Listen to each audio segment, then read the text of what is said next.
Good afternoon, traders. It's a 4:45 on Monday. I want to start the video off by saying I have liquidated all of my current long positions, and now I'm actually short. First thing we're going to look at is the E-mini futures, like always. And if you guys are subscribed to me, you know I've been leaning towards the short side over this past week, and we've been looking for signals of a topping formation, which I believe we got today. We couldn't hold against the prior high at 13.15, and then we saw the bears come in, get it below 13.12, consolidated, put in a bearish flag, and then we moved down to close at 13.02.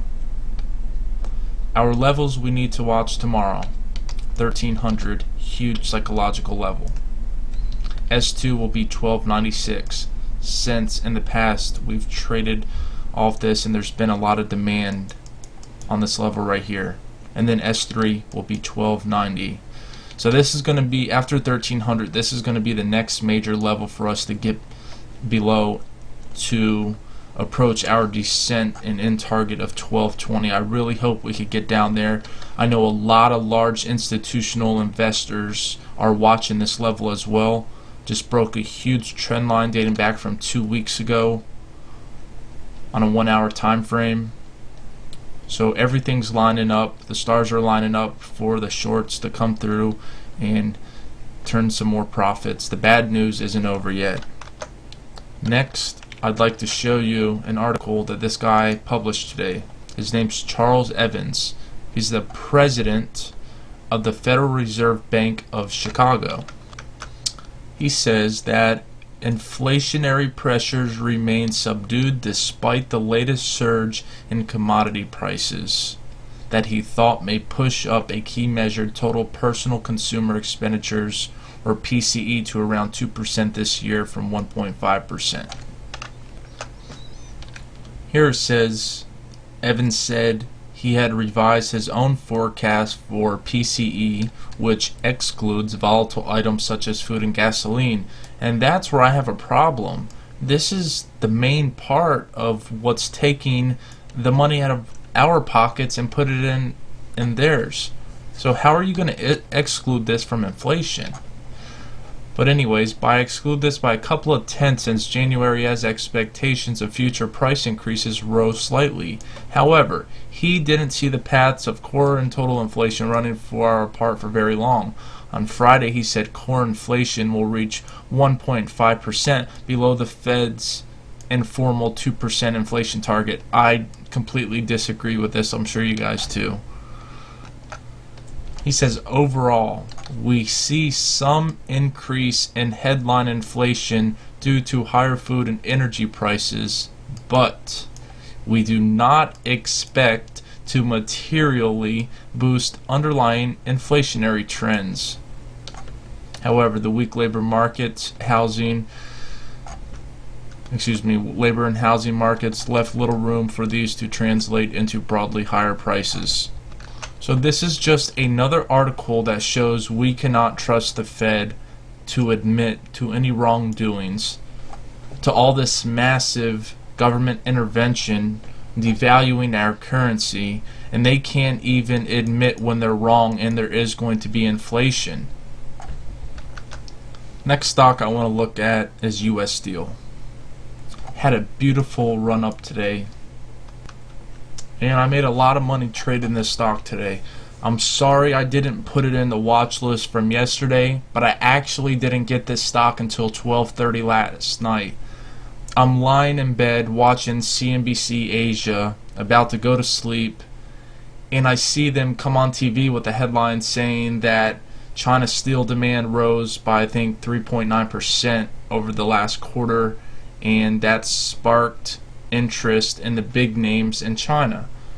So I did a little research in my head, and I was like, you know what? MT had positive news last week. I guarantee that they're going to run up US Steel. And it had some call buying. I looked back when I woke up this morning on it just on Friday. So this was a great stock, and it was based on fundamental analysis. And that's why I urge everybody, you got to keep your brain going, guys. You got to keep learning every day something new. And then these puzzle pieces will just start to come together. And that's what builds a successful trader. Today's analyst summary, big names that got upgraded that we watch: Walter Energy, Nvidia, FCX, which didn't bode very well, BBT, and then American Tower. Looking at Walt right here, strong buying on this stock. Looking at a 5-minute chart, we opened up at 129.01. We sold down to the 50 on the 5-minute chart. Remember, 50 very powerful. And then we got bought back above the prior day's high at 128.10, another powerful level. And then they ran it up 3 points from there to 131.10. And look at this range, guys.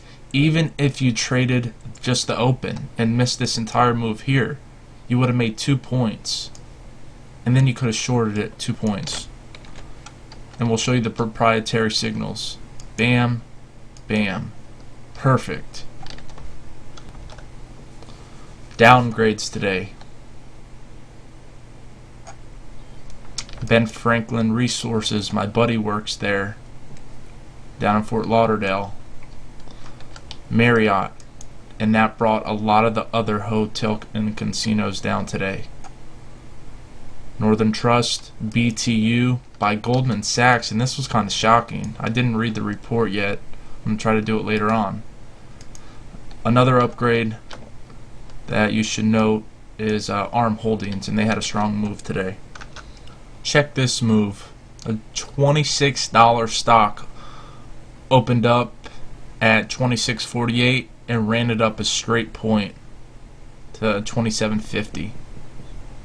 And here's what ARM looks like on a daily chart. Still 5 points from the high that we put in back in February around the 14th.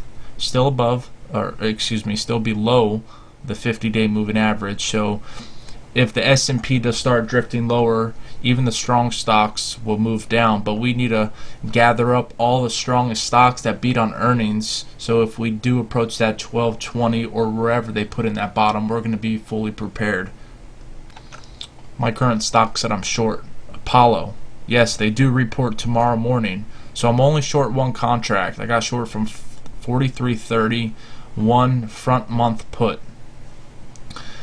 It's extremely risky trading earnings conference calls, but I really think that they're going to miss tomorrow. And if I'm wrong, I accept it. I'll probably lose between $100 and $200. I can accept that. I've had a lot of great gains over this past week, and sometimes you got to risk a little.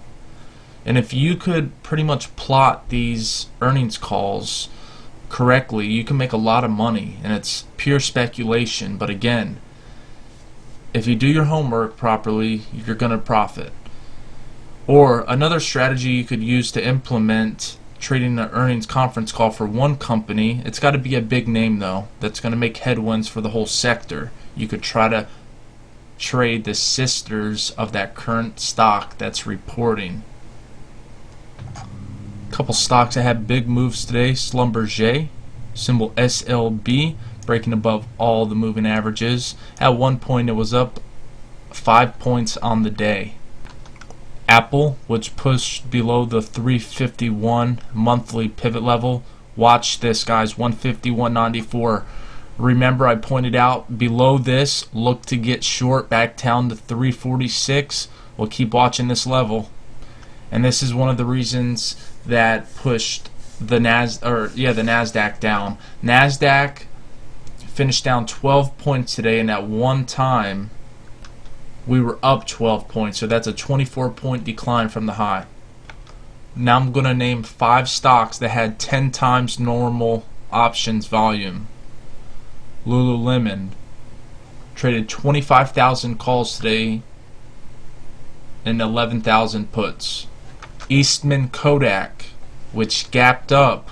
They had some news over the weekend on a patent infringement to 408 as a high today before selling off to 359. This little stock could have made your day. Even if you only have like $3,000 in your account, you could have made a pretty profit off of this.